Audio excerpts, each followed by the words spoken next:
మీరు 75 అన్నా? నేను ఇప్పుడు వేసే లెక్కాను, నాకు కూడా తెలియదు. వాళ్ళే లెక్కలేసి నెంబర్ వేస్తారు. ఓకే. అసలు ఇప్పుడు అంతే. లెక్కాను నేను. Yeah. అనుకుందాం రౌండ్. సరే, ఓకే, సరే 75 ఆ, దాంట్లో ఒకవేళ నేను చెయ్యాలి అంటే ఒక రీమేక్ మీద ఏదైనా, ఒకవేళ what do you think will be right for me? అంటే ఇప్పుడు నేను చేసిన టీజర్ కానీ ఇవన్నీ చూస్తుంటే మాత్రం one of my favourite. Autograph చేస్తే బాగుంటుంది. నాకు అది ఎంత ఇష్టం తెలుసా? మీరు అద్దం ముందు నుంచి దువ్విన సరనే దువ్వట, నాకు చాలా ఇష్టం. Yeah. దీంట్లో మాస్టర్లో కొన్ని నాస్టాలజిక్ థింగ్స్ కొన్ని ఉన్నాయి. మొత్తం నేను చేసిన సినిమాని అక్కడ ఒకటి అక్కడ ఉన్న ట్రైలర్లు చూసేవాళ్ళు, అలాంటివి చిన్న చిన్నవన్నీ అవి ఉన్నాయి దాంట్లో. నీ దాంట్లో ఏంటంటే ఆల్మోస్ట్ నేను యాక్చువల్లీ అలాంటి క్యారెక్టరైజేషన్ చేశాను, కానీ నాకు టిల్లులో వన్లోన లేవు అలాంటి.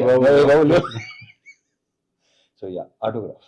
నాకు టిల్లు వచ్చిన వెంటనే రిలీజ్ అయిన తర్వాత చాలా మంది you will be the next Raviteja, will be the next Raviteja అని అన్నారు నాతో. I felt very happy because మీకు తెలుసో తెలియదు, మీకు తెలియదు నేవల అంటారు, అలా అంటారు, కానీ నెక్స్ట్ అనేది ఉండదు. నీ ప్లేస్ నీదే, నా ప్లేస్ అంటే నేను దాన్ని నీ ప్లేస్ లో వెళ్ళాలి, నా ప్లేస్ లో నేను ఎప్పుడు దాన్ని ఎలా కన్సిడర్ చేస్తానంటే, నన్ను ఎవరైనా ఎవరితో నా పోలిస్తే నేను ఎలా దాన్ని తీసుకుంటానంటే, యాస్టీస్ తనలో అవుతాను కాదు, మార్కెట్ మీద కానీ ఇండస్ట్రీ మీద కానీ ఆ మనిషి క్రియేట్ చేసిన ఇంపాక్ట్ నువ్వు కూడా క్రియేట్ చేస్తావు అనే పర్స్పెక్టివ్ లో తీసుకుంటా నేను దాన్ని. మీకు తెలీదు, but there was a time after Krishna and his లీలా, నేను రవితేజ గారు బయోపిక్ చేస్తాను నేను అని చెప్పి నేను ఒక 2 months దాని గురించి వెళ్ళాను ఐడియాలో. అస్సలు అమ్మతోడు. అదే బేసిక్ ఏంటంటే బయోపిక్స్ కొన్ని మనం నెగటివ్ వేర్ దాంట్లో అవి కూడా ఉండాలి, అవే ఉండాలి. పాజిటివ్స్ అసలు కాదు, నెగటివ్స్ ఉండాలి. అంతా జరుగుతుందని పక్కన పెట్టేసి లోపల అది ఒకటి ఫీల్ అవుతుందా ఎవరికి తెలియదు. That was one of the ideas that I had. చూద్దాం ఏమో, డెఫినెట్ గా one day we sit and you open your heart a little more to me. నాకు కూడా ఒకటి అనుకున్నాను, కానీ I don't know name that. October 31st కదా release మరి? October 31st, మీ 17th కదా, నాకంటే ముందు 13 రోజులు బాగా వచ్చింది. బావచ్చు. నాకన్నీ టీజర్లు ట్రైలర్లు అన్నీ నచ్చింది. Thank you. అంటే మళ్ళీ నాకు ఏంటంటే ఇంతకుముందు చేసిన సినిమాలకి అంటే ఇది కొంచెం నాకు ఇష్టమైన cinema Krishna Leela. Krishna and his లీలా. మళ్ళీ నాకు కృష్ణ లీల కంటే లైక్ ఆల్మోస్ట్ ఒక 10 times ఎనర్జీ దీంట్లో కనిపిస్తుంది. రైట్. అది కొంచెం సటిల్గా ఉంటుంది కదా. అవును. దీంట్లో చాలా అప్పుడు అంత తెలియదు యాక్చువల్లీ ఎనర్జీ సినిమాలో ఎలా హోల్డ్ చేయాలి అంటే మేమే ఎవరు చేయరు, చూసేవాళ్ళు మేమని చెప్తాం. అదే ఇప్పుడు నా గురించి ఇప్పుడు బేసిక్గా ఎనర్జీ అనే వర్డ్ అంటే ఎవర్షన్ వచ్చింది నాకు. సార్ ఎనర్జీ ఎలా మెయింటైన్ చేయటం ఏంటరా బాబు, అది అంతే, ఏం చేస్తాం, అలా ఉంది అది అంతే. సో ఎనర్జీ అనే వర్డ్ అంటే నాకు అసలు, సో నేను నాకు టీజర్ కానీ మనం రిలీజ్ అయిన సోగ స్టూడియో సాంగ్ వచ్చి అమ్మాయిలు ఇద్దరు బాగున్నావు, నాకు ఆ డైలాగ్ బాగా ఇష్టం. అతని దాని పేరేంటి, హర్ష. వద్దు నాకు ఇది వద్దు, అన్నీ బాగున్నాయి. Thank you. Yeah, so I wish you all the very. Thank you అన్న, చాలా బాగుంటుంది. మీకు నేను ఆల్ ది బెస్ట్ చెప్పక్కర్లేదు, ఇందాక చూసిన ట్రైలర్ చూస్తే అర్థమైంది, ఒక నాచ్ హైయర్ ఉంది సార్. మంచి commercial, full blown commercial with bonus entertainment. Already వాళ్ళు షోగా షూట్ తరం అవన్నీ చేశారు కదా, సో ఒక రకమైన హ్యూమర్ బాగున్నది, నాకు ఇష్టం. సో దీంట్లో అది బాగా వర్కౌట్ అవుతుందని లెట్స్ హోప్ ద బెస్ట్. లేదు, కనిపిస్తుంది. The trailer looked bigger than your previous films also. Good. No, definitely. అంటే I feel మధ్యలో వచ్చిన టైగర్ నాగేశ్వరరావు అండ్ ఈగల్ నాకు పర్సనలీ మిమ్మల్ని నాకు ఆ యాంగిల్లో చూడడం నాకు చాలా ఇష్టం, కానీ బట్ ఫ్యాన్స్ జనాలకి అది అంటే కాదు. అక్కడే ఆ సినిమాల విషయాలు ఏం ఆడుకుంటాం లేదు, దానికి ఇంకో ఎపిసోడ్ చేద్దాం, ఎపిసోడ్ చేయాలి అది. బట్ నా ఫేవరెట్ సినిమాలు ఈగల్ క్యారెక్టర్ కానీ, ఆ 2 క్యారెక్టర్స్ నా ఫేవరెట్, నా కెరీర్లోనే like one of the best. నాకు నా ఆటోగ్రాఫ్ కూడా చాలా ఇష్టం. అది సూపర్ ఫిల్మ్స్, అందుకే పెద్దగా వర్కౌట్ అవ్వాలి. ఇప్పుడు నాకు ఒకటి చెప్పు, ఉన్న సరదాగా జాక్ గురించి మాట్లాడుకోవచ్చా? అయ్యో, శుభ్రంగా మాట్లాడుకోవచ్చు. నాకు లైక్ నీకు చూడకముందే అర్థమైందా లేదంటే ఇంకెక్కడో బేసిక్గా నాది ఏంటంటే నేను ముందే చెప్పేస్తా, మ్యాక్సిమం 99% నాకు రిజల్ట్ అర్థం అయిపోతుంది. ఎక్కడో ఇప్పుడు కొన్ని మనం ఐ డోంట్ నో చూసిన వెంటనే నాకు అరే ఇదేదో అన్నానా అనిపించిందా, అవుట్. అది అనిపించకపోతే హిట్, అది నాకు దీనికి అసలు ఫుల్ థరోగా ఎంజాయ్ చేస్తున్నాను. ప్రజెంట్ కిషోర్ సినిమా చేస్తున్నా, అది ప్రయత్నంగా ఎంజాయ్ చేస్తున్నాను. సో నాకు తెలుసు కదా, బాగా ఎంజాయ్ చేస్తాను. తెలుసు కదా, నేను జాక్ అంత ఎంజాయ్ చేయలేదని అనుకుంటున్నాను.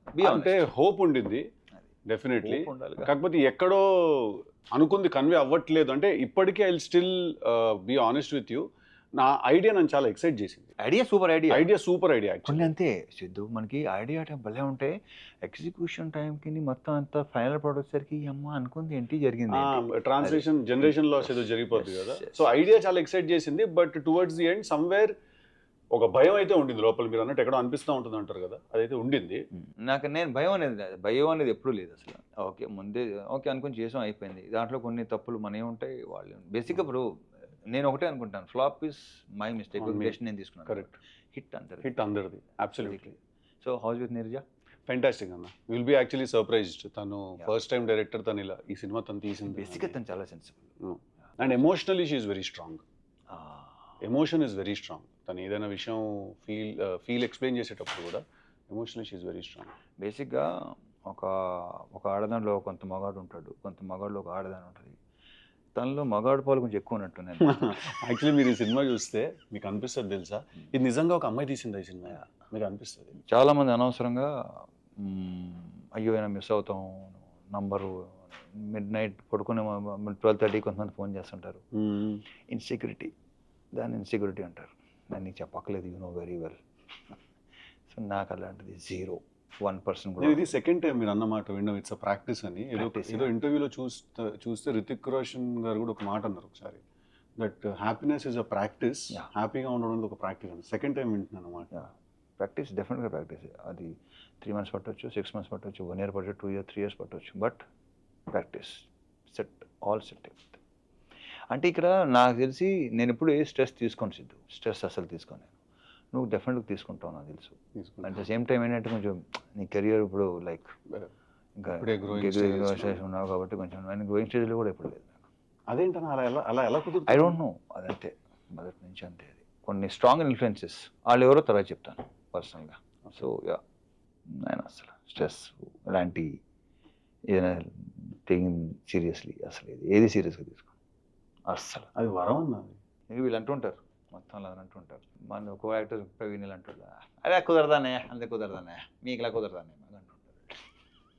అది కరెక్టే సార్, అలా అది పర్సన్ టు పర్సన్ కదా. బట్ నువ్వు కూడా హ్యాపీ పర్సన్. నా మాత్రం నాకు నన్ను రిలీజ్ అయిన విషయం ఏంటంటే, నాకు జనరల్గా నాకు సినిమా ఎంత పెద్ద సినిమా అయినా, ఎంత పని ఉన్నా, ఎంత ఎక్కువ వర్క్ ఉన్నా కూడా నేను ఎప్పుడు యాక్చువల్లీ స్ట్రెస్ తీసుకోను. నాకు ఓన్లీ స్ట్రెస్ ఎప్పుడు వస్తుంది అంటే నాకు అన్సర్టనిటీ వల్ల వస్తుంది. అంటే అదే ప్రాబ్లం, అన్సర్టనిటీ. అంటే ఇక్కడ ప్రాబ్లం ఎక్కడ వస్తుంటే కొంచెం బుర్ర కట్టుగా పనిచేసే ప్రాబ్లం అదే. Can't stand stupidity. నా వల్ల కాదు అసలు. అది నాకు కోపం రాదు, చిరాకు వస్తుంది. తప్పదు, కొన్ని సంవత్సరాలు పడుతుంది అలవాటు అవ్వాలంటే, బట్ తప్పదు. అంటే ఎలా ఉంటుంది అంటే అన్న, ఇప్పుడు కూర్చుంటాం ఆఫీస్లో, ఏదో డిస్కషన్ జరుగుతూ ఉంటుంది.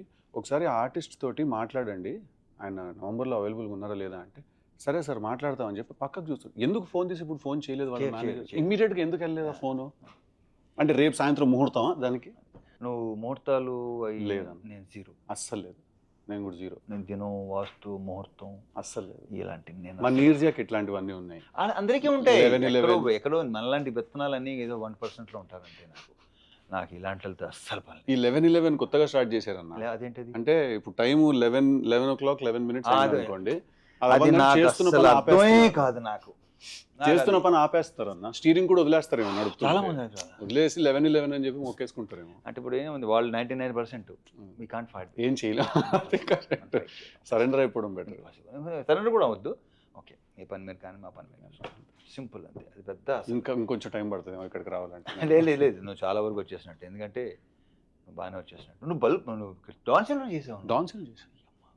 అసలు నాకు తెలిసి 3-4 days బ్యాక్ ఉంటారు, మా సీన్కి చెప్తాను అనమాట. డాన్ సీన్ సేమ్ థింగ్ నేను నిన్నెళ్ళతో చేశాను. నాకు గుర్తుంది, ఇలా అనుకుంటూ క్లబ్లో డాన్స్ చేసుకుంటూ. అసిస్టెంట్ నేను, నువ్వు చేయరన్నా, నేను చేయనన్నా, చేయబే నెక్స్ట్ సినిమా అంటే నెక్స్ట్ సింధూరం కదా, ఏంటి ఉంటావో తీసేయమంటావు, సరే రా అది అప్పుడు చేశాను. సో నిన్నే పెళ్ళాడితే చేసే టైం. అవును, బట్ అప్పటికి మీరు సింధూరం చేస్తారు అంటున్నారు. నాకు నేను నమ్మలేదు అప్పుడు, బట్ ఏంటంటే తర్వాత అది సరే అదో కదా వద్దులే ఇక్కడ.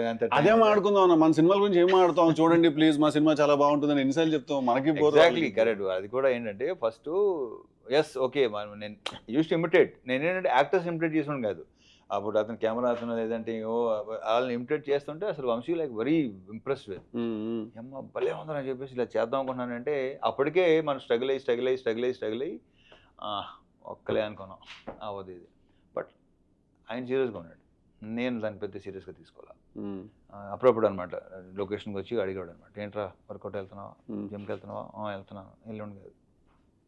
కానీ ఒకసారి తర్వాత ఏంటంటే అరే ఏమో కొంచెం పని ఏమంత రెండోసారి అడిగాడంటే డెఫినెట్గా అప్పుడు స్టార్ట్ చేశాను ఆ ఫీలింగ్ ఏంటన్నా డైరెక్టర్ అవుదామని వస్తే అది అంటే అప్పటికి నాగార్జున గారితో సినిమా చేస్తున్నారు అవుదాను వచ్చాను నేను. ఓకే ఓకే ఎక్కడ టోటల్ రిజెక్టెడ్ కొడతాను చూడు సినిమాలు కొడితే అలా అనమాట. తర్వాత ఏంటంటే నాతో పాటు స్ట్రగుల్ అయ్యే వాళ్ళు చాలామంది, మేము ఒక 60 to 70 పీపుల్ ఉండేవాళ్ళం చెన్నైలో. సో అర్హత ఉన్నోడికి వెళ్తుంటే I feel good, I use to feel like నాకు ఫైన్. అర్హత లేని వాళ్ళకి ఎక్కువ వెళ్ళాయి మంచి క్యారెక్టర్స్, ఇంటర్ రికమెండేషన్ క్యాండిడేట్లు మొత్తం. అప్పుడు అనిపించింది ఓకే ఇది కాదు మనకి వేరే అది అసలు ఆ కాన్ఫిడెన్స్ లెవెల్ అనేది అసలు సమస్య లేదు, 100 కాదు అసలు 200% ఉండేది. దిస్ ఈజ్ నాట్ నేను ఎందుకు రాలా ఈ రికమెండేషన్ వల్ల కాదు. బట్ ఏంటంటే 1-2 సార్లు ఏంటంటే అవతల వాళ్ళ రియాక్షన్స్ నా ఎంటర్ అవ్వగానే నేను అనేవాడిని కదా సార్ యాక్టర్ని అండి, ఆర్టిస్ట్గా ట్రై చేస్తాను, నేను అనలేదు, నా నోటికి ఎప్పుడు అనలా. అది దాన్ని ఇప్పుడు అనుకుంటే అది బలుపు అంటారు, నో అది నా కాన్ఫిడెన్స్. అది అంతే కదా.